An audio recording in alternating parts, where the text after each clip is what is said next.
Honorable Richard Ufuria Jiman Buadi. My men no nin komo. Ya who statement me kite last time. Yeah, ni any call stadium. And almost started say omo ye demolition. And nkomo no call fem. Na no ba ha obo so say omo de design said the amomo say omo nye to that standard. Wanya ube free ho. But who update aba almost some of the final notice said the ama omo ewo structures or what structures no enye authorized. Nti mame nkono ho na my update on that. Chief, good morning. Good morning, Sir John. Na pomo e. Yes, I don't know here now where. Nyame adom haye. Yeah, yeah, who statement KMA modi aba ewo stadium. Baba Yara Sports Stadium containers ni structures etwa ho hia. Me ka say last time na ye me ne wo ne Evans ne entwi ne team no na ye call ho a. Nkoma e call so there some of us ni nim. But and what you know, what has been the engagement na this notice so there na e ka kire omo ho. Yo, Sir John. Me that say. Akoma FM 87.9 Kumasi. De the normal subana yewo ewo krom hana na editio. Na July mu ne yewura no. Na 31st July no omo mfa na ho. Na eya na eya se wa mo ya mane wa mo nka hwe nkire na ye me de se wudi adanse se ye kɔ na ye sha se ye demolition na BBC nti me maya twentwen so ye owo se me ni wo mu ka biara maka ye owo se me ye de boa wo mo na se mpo ombetra wa ombeboa kule esi na omo so won hare ombi amaye na ya ka me ase ase omo aye omo se omo di omo na tumi ekura wo omo enti me kokko ba e ba twa to ye se if in Coca 31st, 30th July, oh, be beer will contain more stadium and put them all. Na here one, ye because my who say, yeah, much almost say, Omunya, dear, Omunya. And the Yababa said 31st July, Yabba Claire Honina. Akoma FM 87.9. Now, the match almost all many years. Your BBR say, Omokasa, any omni, and the Omi BR chairman, Omonia. Almost any boarding. The old can a big coat 80,000 Ghana cedis. Make 2 million. What's say? Intimate 2 million. No, but can't we have an arrangement? Be say we bet my bayana more the rent to more. That arrangement didn't mean for more. Because the boarding 80,000 there.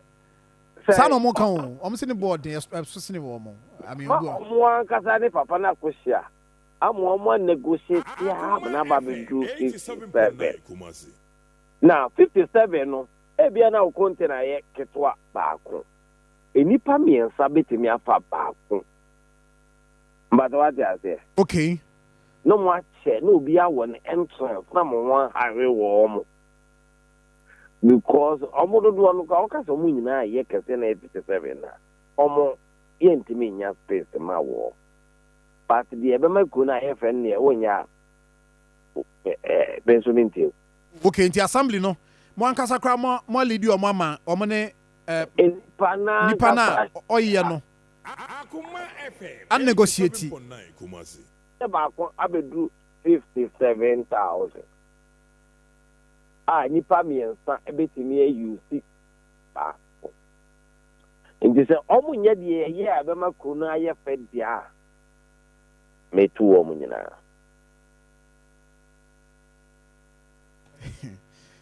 ode emema mana ene de ba wo beko edu hon kwa de wo beko ya hu bi pay o na mike what can be happen se me kan so me ye so when are you guys away na samba we kakra because it's the third attempt me boy okay I said the third attempt ni the fourth one ni the fourth and final nti na mama mfoka say Zuba akabia but akabia ni asabesi achi saa na yɛyɛ wɔ santase hɔ saa na ɔmo yɛ na wɔtumi santase kora de museo akobi akabere ɛbɔ mi wɔ ho abante bi kɔtɔ hɔ sɛ mega bi ɛwɔ hɔ wɔyi so kora red bi nti na mintimi ntu wɔ ɔmo no sɛ ɛyɛ bi so okay dɛ mega kɔ no metu no na bibi ato atwa mbato ate ase eti saa yɛyɛ no kakra eduru kokom na wobɛkɔ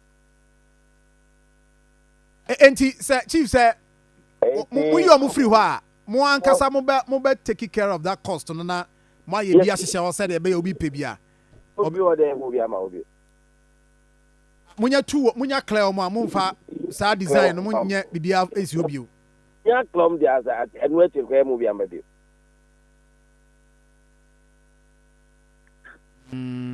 but ɔmo ayɛ ɔmo deɛ no deɛ ɛbɛwɔ hɔ ɔmo di kan yɛ bi a bɛsi hɔ no deɛ ɔmo bɛkɔ so operate ɔmo deɛ no sɛ no so deɛ ɔbɛwɔ Akoma FM 87.9. I see.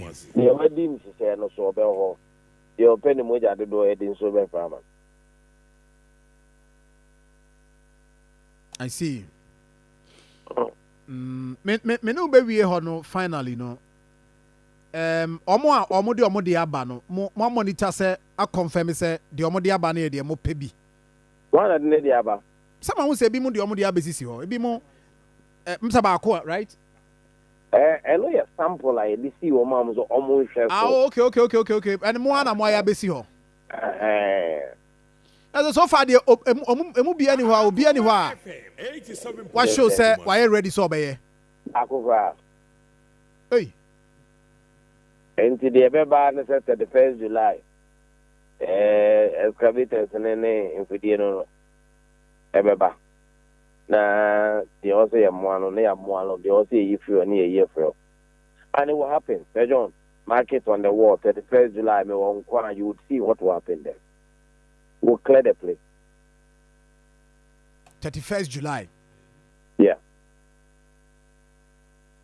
But just a reminder, I mean, just for us to understand areas I will come once a year. Maybe anaja, obi a wotie no too sure about the area.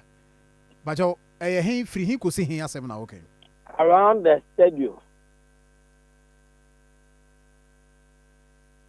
Around the stadium. There are a few ones to be or we may not. They say, Bakubi Amateur on February, no. But on back for this, you know. Bakubi Amateur on February, opposite Kabi Methodist or no. That one looks nice. We won't touch it. I know, Amy, no, Anabako. I'm saying, Amy, no. Akoma FM 87.9 Kumasi. The FR. Ebuama kunu ye kan touch them. The I am precaution we the basabasa no will clear all of them. And after hono baby a omo washing baby wo ekofa esane ade ko Virginia hono washing o say Mbajo Sajon me chief also what washing baby oh Amaso hono yes amaso hono a odi sane akwa Virginia traffic light.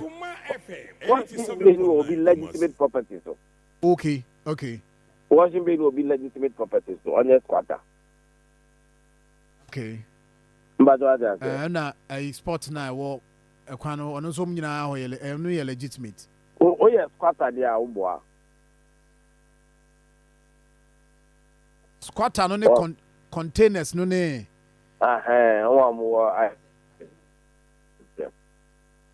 does it mean say e ho no eye momo like washing bay no call ne a sport e kan ho asemi no eno no ewo stadium nsase ewo asase no so but mo hu ni say no de omo operate ye stadium nankasa wo KMA and stadium nankasa say auto KMA mra o sanction the stadium ti bibia obia it's within KMA and the appropriate laws are applicable to Omunina.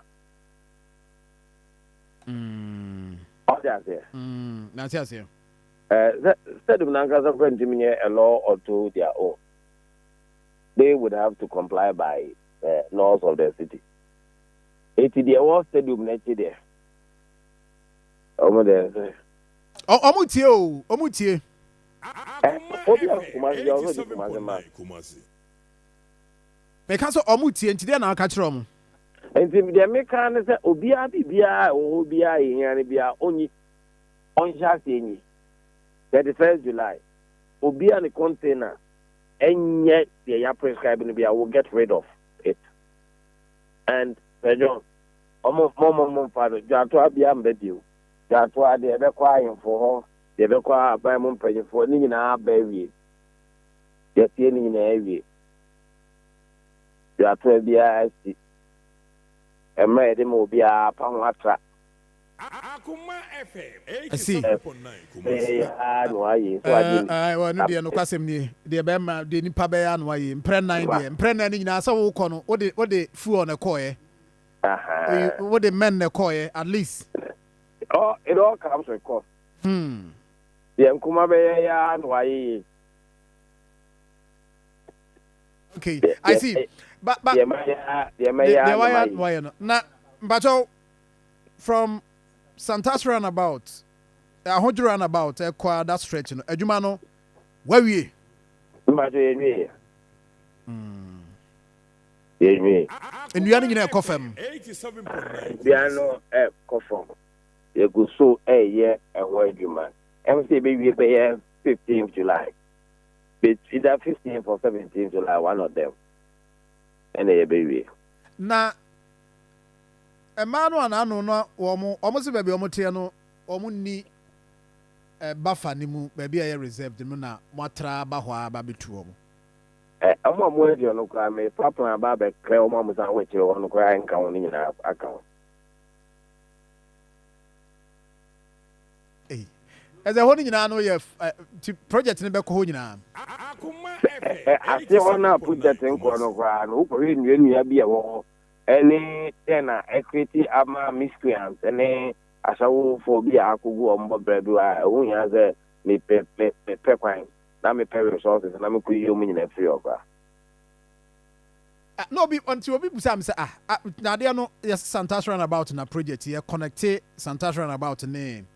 Ahodro any ahodro roundabout. But what trap eko a patasi ho nyina na say mugusu e clear ko. Edu patasi Holy Mary ho. Ekwan du patasi Holy Mary ho. Oh okay. Eh me ho no bia frem say John 90 zuba oni ni di nkomo da bia inti free Santas roundabout ko as wo trako patase dodo e ho so ka ho bi e betra patase kaka e betra opanyin keje sifie ni mo ka krebi ho na fa ni be kwa kuwi. Okay, that's right. I see. And me out that a one and this one be.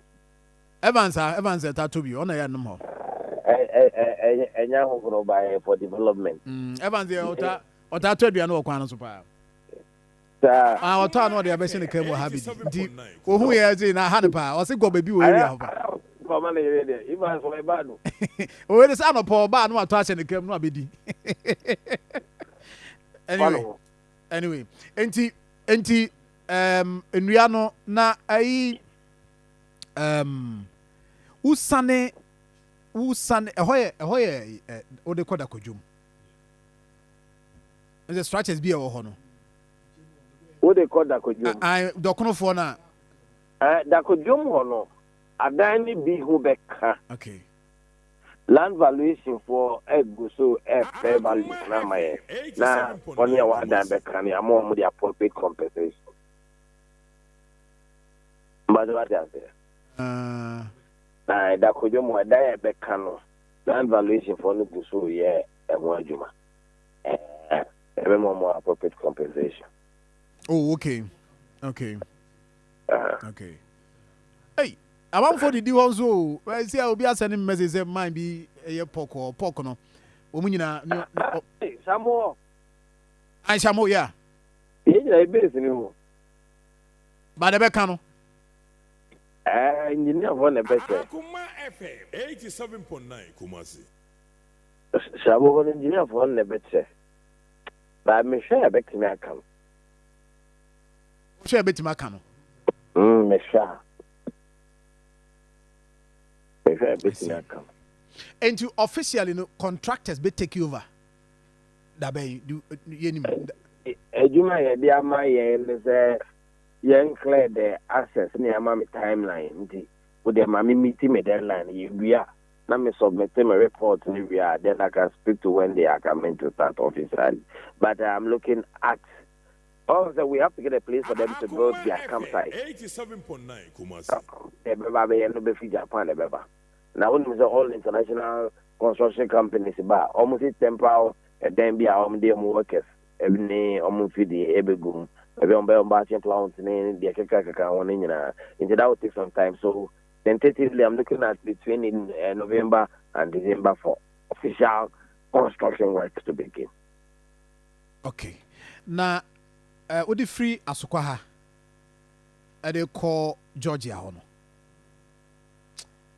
Traffic no Well, meet you. I know they Akoma FM 87.9 one more kusia ultimate kusia ndi ne I try the abre no yenikia the how abre yem for pa and so any intra the nyina yenye ni ne kaka me wogidi say say so no hampa your pace of work no so ye bene kaka nti abibia ya na ni pagina kwan no so on beboa ye dia manage traffic no e wo ho na ye hwe ni so say 87.9 Kumasi.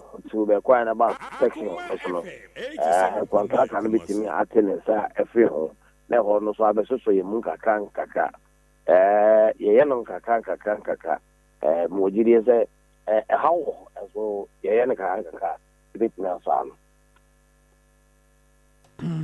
yeah, what is going on there? How they are back economy, but for the good of all of us. And yeah, endure what is going on, kaka. Mojidi say we are home since our super panel. Being a better benefit. that they ready near the just say contract with duration they saying 87.9 Kumasi. A mode. make the main road ni nyina adwuma na jaika adwuma na oba be no That human construction is started. Our site is completed in 18 months. okay 18 months That's why. okay and we jaika for na eba be nti yenya idea bi say na sika no kra bibia sia ma sika na kokam contractor nya sika ne ade we de jaika na nkasa na eba be Can fund it.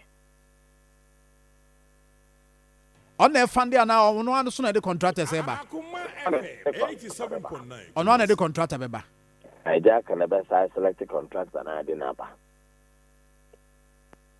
yeah apart from the shop here wa ha no the aka ni nyina Was so every baby at your shop at the end of it and then.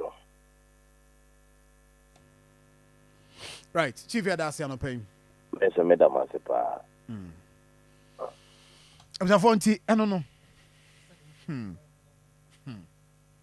yeah There's one thing I like about Nyezuba per se, but NDC Abamba Power.